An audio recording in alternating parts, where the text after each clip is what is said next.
Hi, everyone. My name is Misha Lyalin. I'm a CEO of Zeptolab. We're best known for a game called Cut the Rope. And knowing that I'll be lost in the gaming track, I have an opportunity to skip a lot of data slides that my colleagues have put in front of you guys. And tell you about the history of Zeptolab and tell you where we're doing now and how big can it get.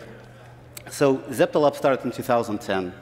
Our first game, Parachute Ninja, was released in February of 2010. It became one of the top games on Apple App Store. And then October 2010, Cut the Rope followed. And today I really want to concentrate right now about the Cut the Rope and Cut the Rope brand and what we have done since the October of 2010. We were two people, very indie company, and we're one of the very few companies that broke away from being a small indie startup that made a lot of money into the actual company. We have about 70 people now. We have about 55 games in production, and our funnel looks very similar to what Jan just showed. So, but with brand Cut the Rope, we have done some interesting things to that point. And because of that, we have grown in downloads. This is just first half of this year. We've broke through 400 million downloads and 450. And I think we've broken 500 by now, but I need to check. We also constantly increase our share of the smartphone or tablet market, if you will, right? So when we launched, think about it, 2010, #1 game in every possible market.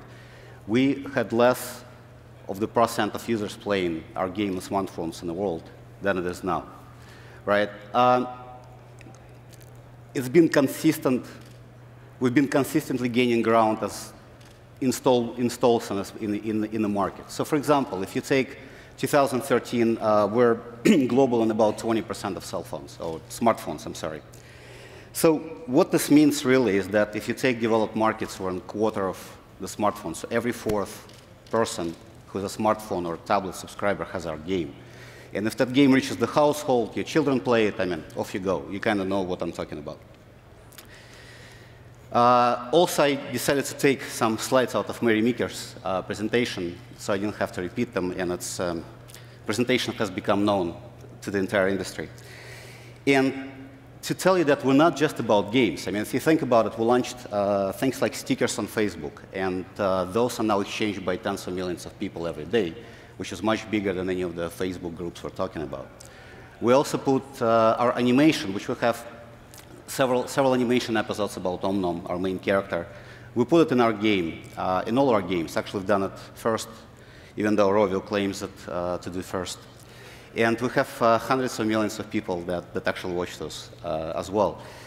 Not to mention that we're trying to enter into a lot of different activities people do on their mobile devices.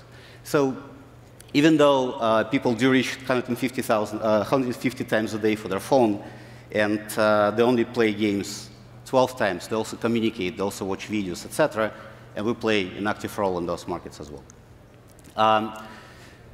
China, not surprised, is our biggest user base. US is #2. Also another slide from Barry Meeker showing you that advertising is obviously, you know, from how much we use mobile and how much money advertisers actually pay for the advertising on mobile, there's a huge gap of about $20 billion. And I'd like to focus on how we solve that gap. And obviously everybody knows that smartphones are going to grow, and that is no news to anybody. So it's just going to get bigger and bigger from here. Our revenue structure, when we launched, we were just a paid game, right? I mean, back then, Apple just said, look, I mean, it worked for music, might as well work for applications, and set the minimum price of 99 cents. So we set the price of 99 cents to our game. Since then, we've been transforming to do a lot of freemium offerings, work on advertising, obviously building a brand extension business. And as we see right now, even though paid market is still going to grow, and it's still growing, we think it's going to be even much smaller percentage of our revenue. For example, in China, I don't think ever had a paid product at all. Everything we do in China is free.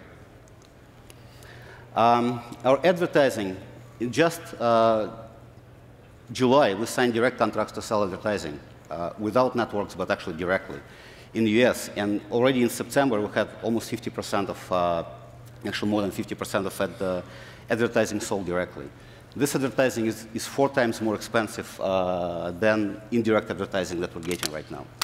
And by the Q1 of next year, we will probably have 75% of our advertising being direct.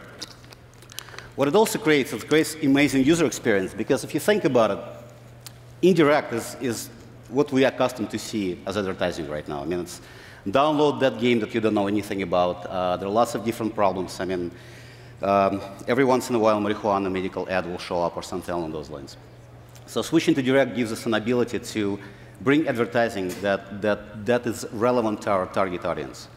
And going even further, we have a unique opportunity to do co-brand advertising that not many people can do, because our brand is big.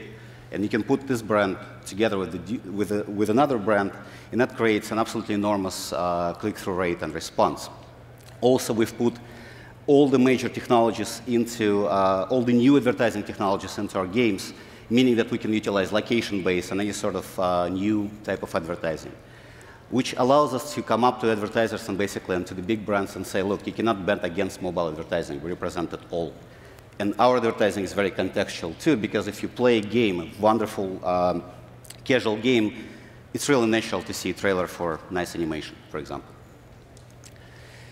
So there's been a lot of talk in the market, and a lot of people, when they ask me, they say, so what's your business model? Is it paid or freemium?